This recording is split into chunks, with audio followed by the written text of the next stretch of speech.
거기서 날 지켜주시니 거기서 편안히 쉬리로다. 주 날개미 즐거워라. 그 사랑 그늘 자리뇨. 주 날개미 내 쉬는 영원히 거기서 살리. 주 날개미 나의 피난처 되니 거기서 쉬기를 원하노라. 세상이 나를 위로치 못하나 거기서 평화를 누리리라. 주 날개는 평안하다. 그 사랑 그늘 자리뇨. 주 날개미 내 쉬는 영원히 거기서 살리. 주 날개미 참된 기쁨이 있네. 고달픈 세상길 가는 동안 나 거기 숨어 돌보심을 받고 영원한 안식을 얻으리라. 주 날개미 평안하다. 그 사랑 그늘 자리뇨. 주 날개미 내 쉬는 거기서 영원히 살리.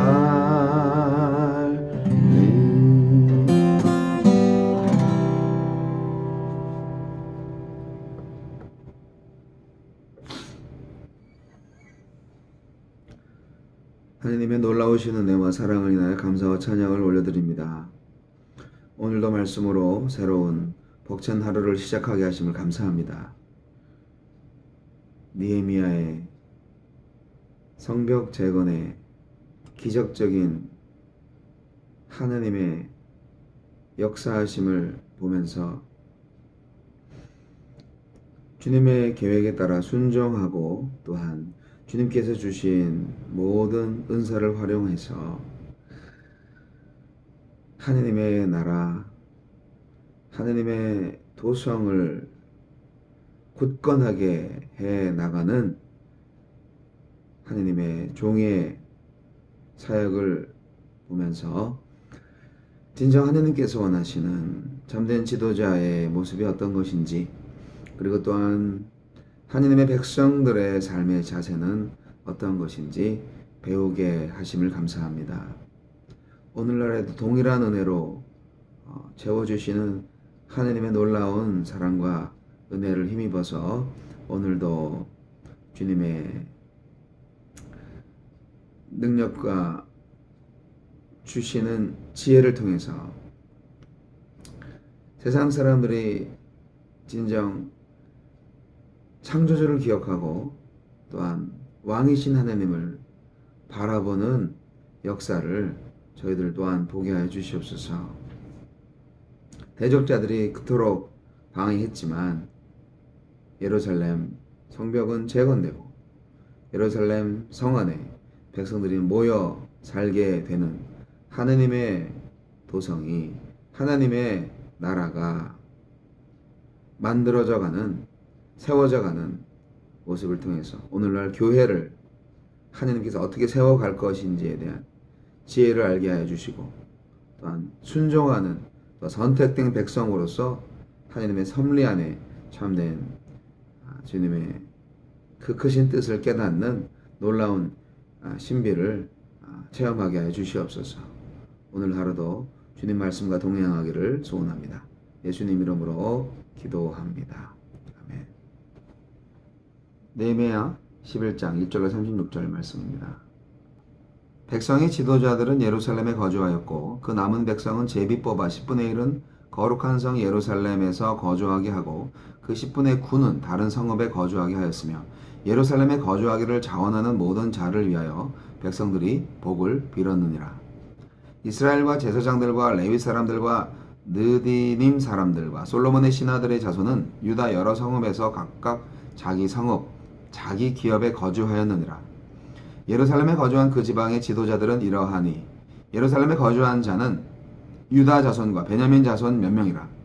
유다 자손 중에는 베레스 자손 아다야이니 그는 우시아의 아들이요 스가랴의 손자요 아마라의 증손이요 스바다의 현손이요 마할랄렐의 오대손이며, 또 마세야니 그는 바룩의 아들이요 골호세의 손자요 하사야의 증손이요 아다야의 현손이요 요아립의 오대손이요 스가랴의 육대손이요 실로 사람의 7대 손이라. 예루살렘에 거주한 베레스 자손은 모두 468명이니 다 용사였느니라.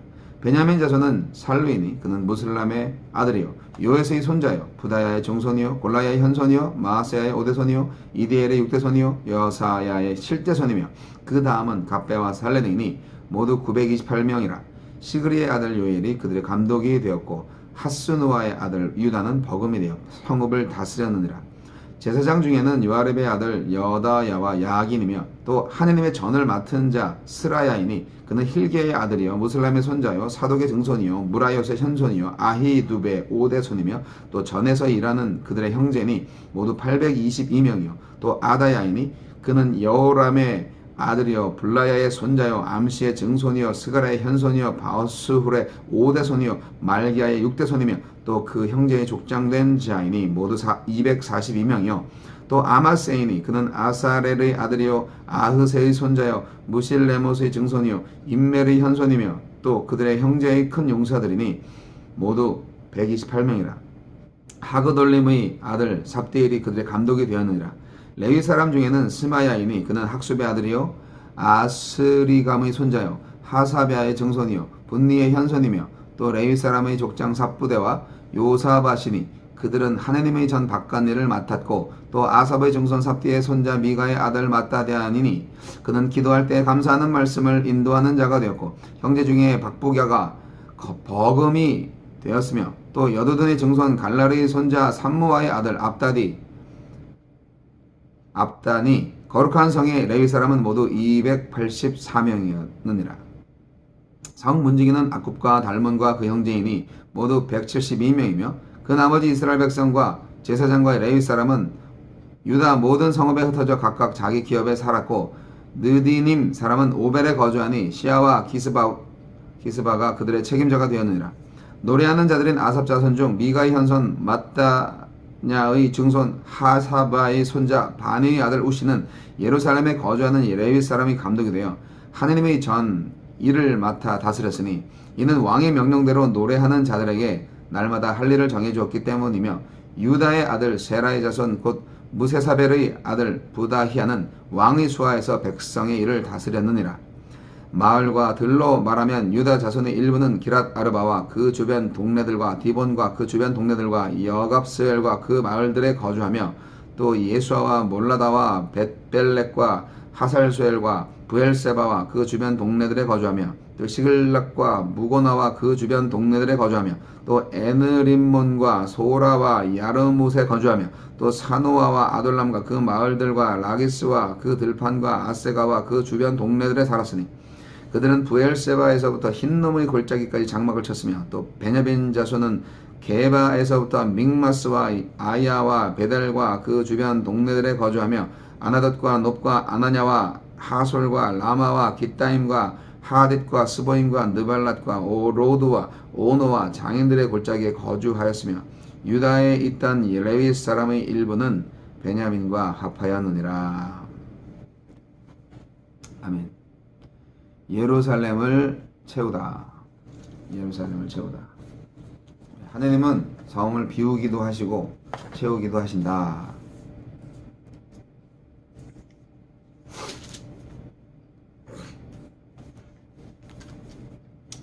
우리는 흔히 구원을 받기 위해서 신앙생활을 한다는 말을 하고 있습니다만, 이를 달리 표현하면 하나님의 거룩한 자녀가 되기 위해서 신앙생활을 한다, 그렇게 말하는 것이 옳습니다. 왜냐하면 원칙적으로 그리스도인이 된다는 것은 하나님의 자녀가 되는 것을 가리키기 때문입니다. 그렇다면 어떻게 해야 우리가 그런 영광스러운 신분에 합당한 삶을 살 수 있을까? 여러분, 느헤미야의 그 성벽 재건과 더불어서 예루살렘 성에 이제 이주를 시키죠. 막 10분의 1씩 막 이렇게. 그때 누구를 이주시킬 것인가를 어떻게 했냐? 되게 재밌습니다. 성 안에 이제 사람들이 너무 적었기 때문에 성벽을 재건을 했지만 이제 사는 사람이 적어서 성벽을 지킬 사람도 없고, 이게 예루살렘 성벽과 예루살렘 성전이 잘 지켜지고 그 기능을 다 잘 해야 이스라엘 백성의 신앙의 중심적인 역할을 할 수가 있는 거잖아요. 그래서 왜냐하면 예루살렘이 다 파괴가 되어 있었기 때문에 거기서 사는 사람들이 별로 없었던 거예요. 그래서 이주를 시켜야 되는 거였는데, 외부 대적들이 계속 위협적인 요소가 되기 때문에 언제든지 쳐들어와서 다 망가뜨릴 수 있기 때문에,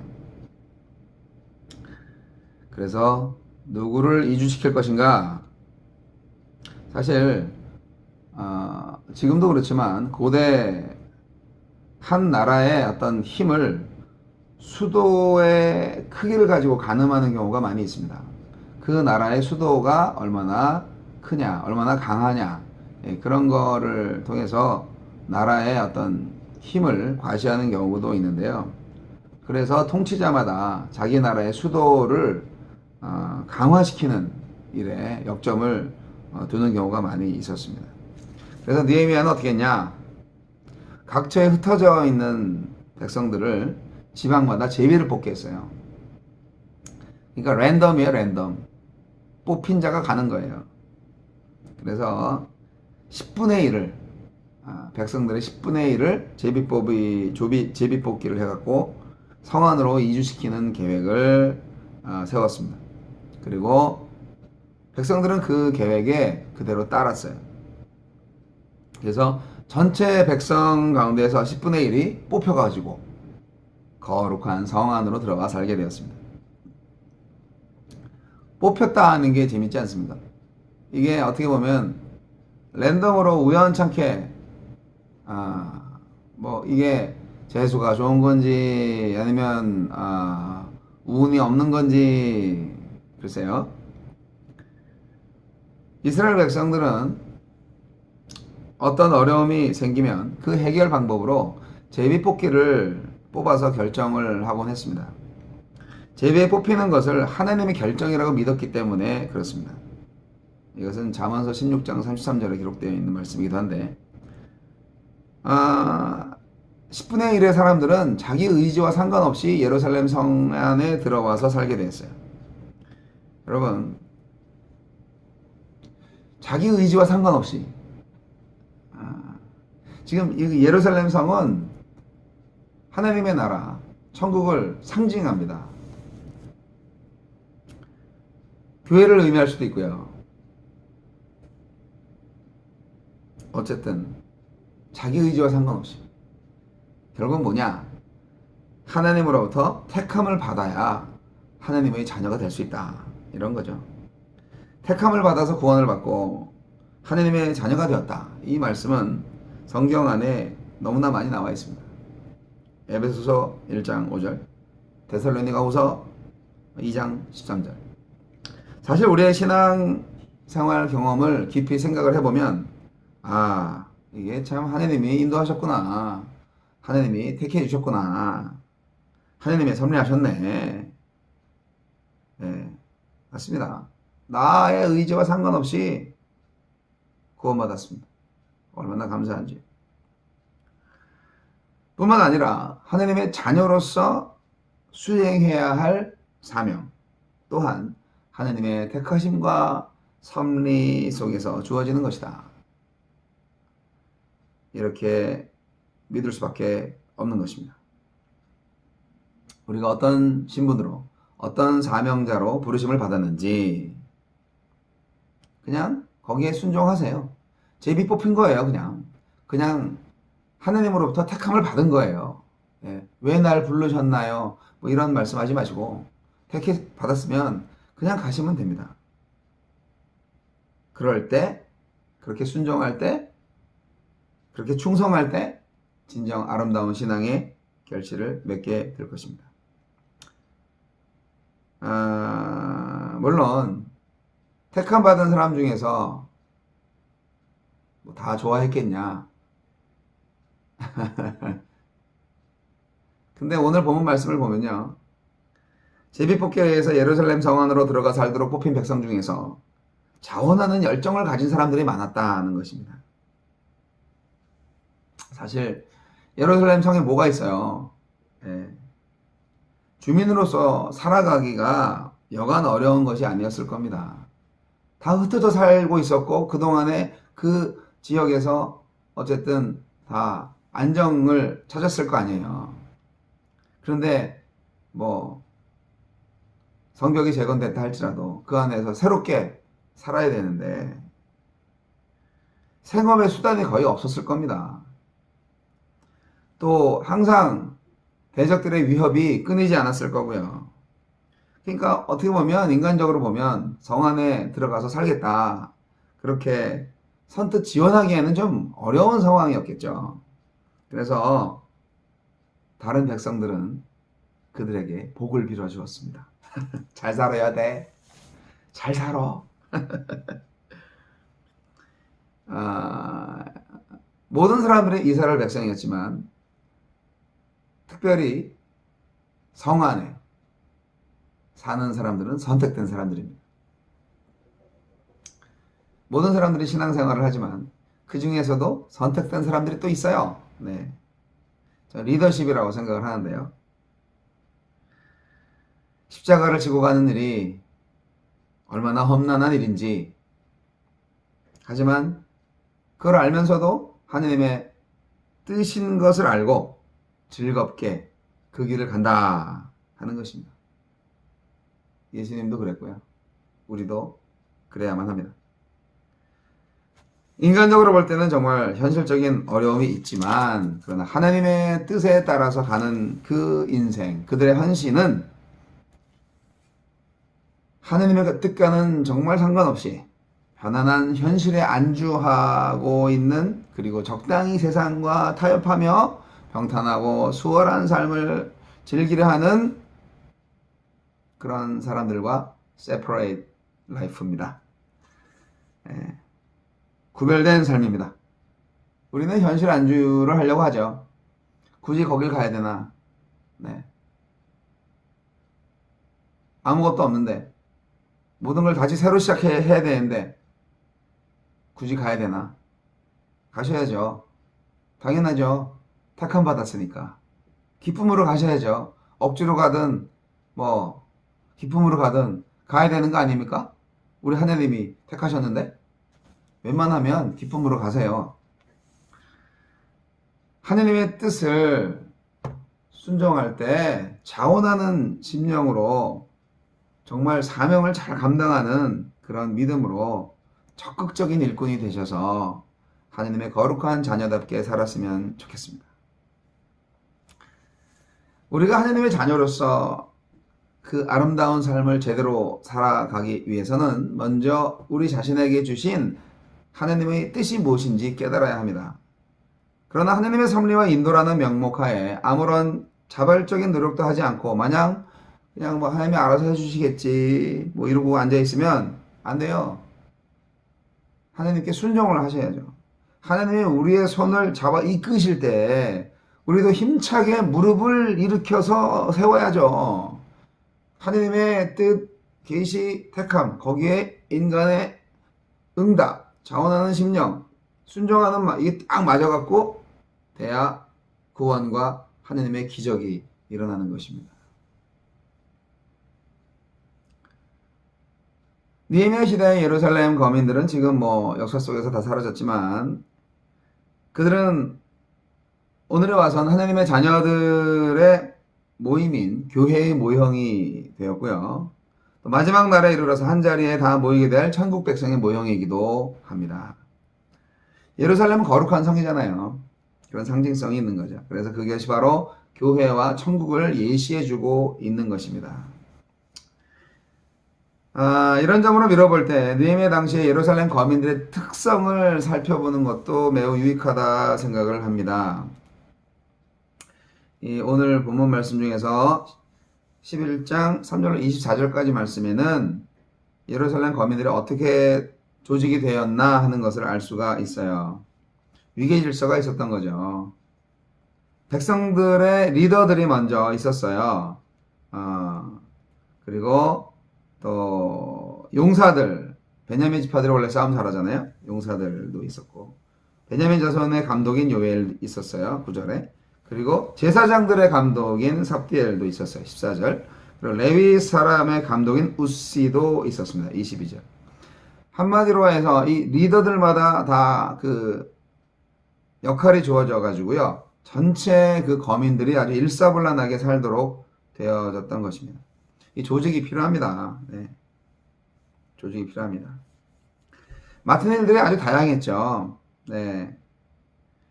이 어떤 리더십을 통해서 뭔가 일사불란하게 이렇게 움직여야 되는데 뭐 다 똑같은 일을 한 게 아니라 모든 각각의 일을 분담해서 수행했다 하는 것입니다. 성에 문지기가 있었을 것이고 노래하는 자들이 있었을 것이고 또 성전 바깥일을 맡은 자들이 있었을 것이고 성전의 안의 일을 맡은 자들도 있었을 것입니다. 한마디로 예루살렘 거민들은 제각기 맡아서 하는 일이 있었어요. 무의도식 하는 사람이 한 사람도 없었어요. 천국에도 교회에도 많은 직책과 직분이 있을 겁니다. 각자 다 자기 일에 충실하게 해야 되는 것이죠. 하지만 그런 모든 위계 질서라는 것이 펑션이에요. 기능적인 부분이에요. 명령을 하는 자나 명령을 따르는 자나 모두가 다 하나님의 자녀입니다. 다 같이 평등한 하나님의 자녀들입니다. 성안의 거민들. 그러한 위계 질서에는 물론 상하가 있어요. 하지만 육신의 안목으로 보면 맡은 일 가운데서 이렇게 뭐 차별된 것들을 좀 발견할 수도 있어요. 누구는 변소 청소하고 누구는 뭐 그러냐? 뭐 이렇게 할 수 있어요. 하지만 우리가 다 하나님의 백성이라는 것에 있어서는 변함이 없습니다. 모든 그리스도인은 다 같이 하나님의 자녀입니다. 한마디로 직분이 차이가 있지만 인격의 차이는 아닌 거예요. 네, 절대적인 뭐 상하가 있는 게 아닌 거예요. 인격을 차별하지 마세요. 네, 얼마나 많은 사람들이 모든 면에서 내가 윗사람이고 넌 아랫사람이고 뭐 이런 거 그렇지 않아요. 세상 사람들은 그런 걸 좋아하죠.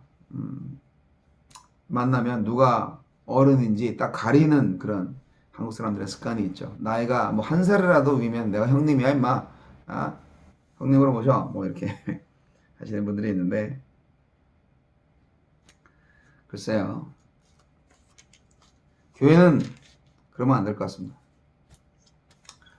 성 바깥의 백성들이 살던 지역에 대해서도 이제 25절로 36절까지 쭉 나오고 있는데요. 저는